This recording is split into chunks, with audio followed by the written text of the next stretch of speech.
शहर की नई पुलिस कप्तान एसपी किरण शर्मा अपने सख्त अनुशासन और ईमानदारी के लिए जानी जाती थीं। उन्होंने जिले का चार्ज लेने के बाद फैसला किया कि वो ज़मीनी हकीकत को बिना किसी तामझाम के खुद देखेंगी। एक सुबह वो एक साधारण सलवार सूट में एक आम महिला का वेश बनाकर शहर की सबसे बड़ी सब्जी मंडी पहुंची। वहां उन्होंने देखा कि एक गरीब महिला शांति देवी अपने ठेले पर सब्जियां बेच रही थी, लेकिन उसकी आंखों में चिंता और घबराहट थी। किरण उसके पास गई और कुछ सब्जियां खरीदने का नाटक किया।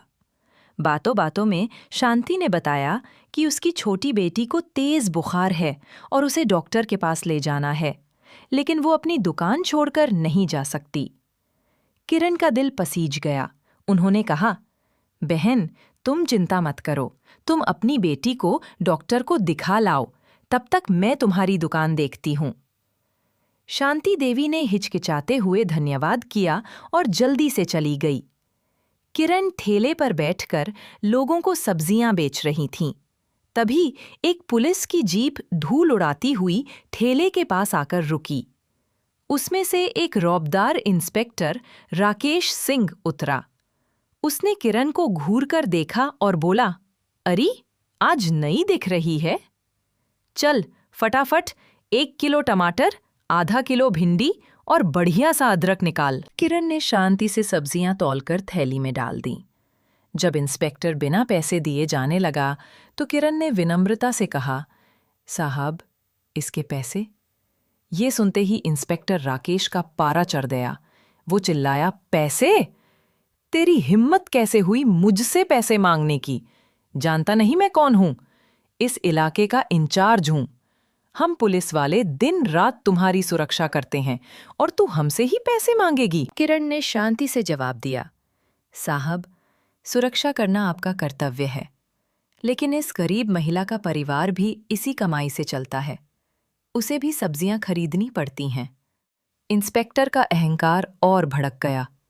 उसने गुस्से में थैली जमीन पर फेंक दी और किरण का हाथ पकड़कर झड़कते हुए कहा, ज्यादा जबान चलाएगी तो यही थैला उठवाकर फेंक दूंगा।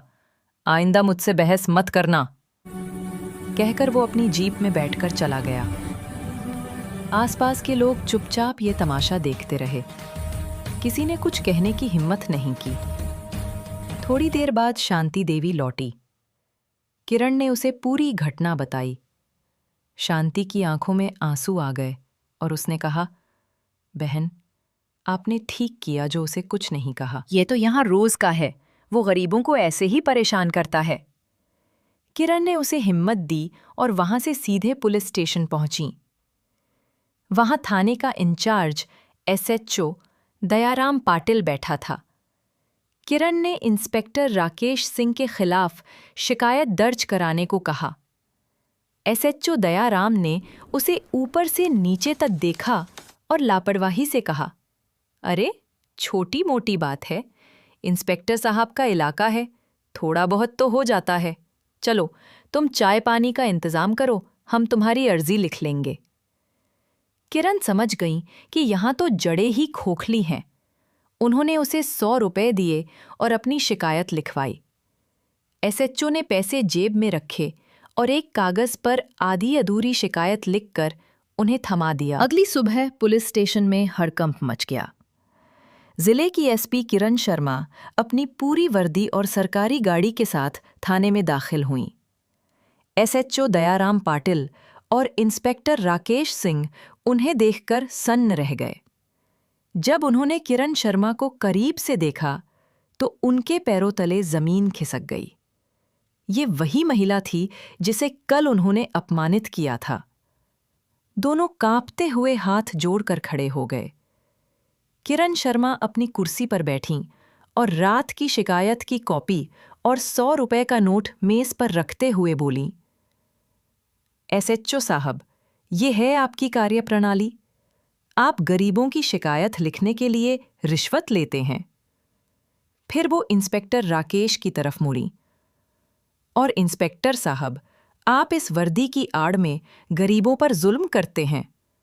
आपको ये अधिकार किसने दिया कि आप मुफ्त में सामान उठाएं और एक महिला के साथ बदतमीजी करें? दोनों की बोलती बंद हो गई।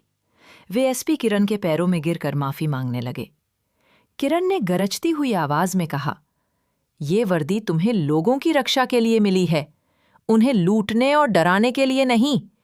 आज से तुम दोनों सस्पेंड हो और तुम्हारे खिलाफ विभागीय जांच शुरू की जाएगी। उन्होंने आगे कहा, और सजा यहीं खत्म नहीं होती। तुम दोनों उस महिला शांति देवी के पास जाओगे, उससे सबके सामने माफी मांगोगे और पिछले 1 साल में उससे जो भी मुफ्त की सब्जियां ली हैं, उसका दुगना पैसा अपनी जेब से भरोगे। उस दिन के बाद पूरे जिले में ये खबर आग की तरह फैल गई। उस थाने का पूरा स्टाफ सुधर गया। अब कोई किसी गरीब को परेशान नहीं करता था। ये कहानी हमें सिखाती है कि पद और शक्ति का सही इस्तेमाल दूसरों की भलाई के लिए होना चाहिए, ना कि उन्हें दबाने के लिए। एक साहसी और ईमानदार व्यक्ति पूरे सिस्टम को बदल सकता है।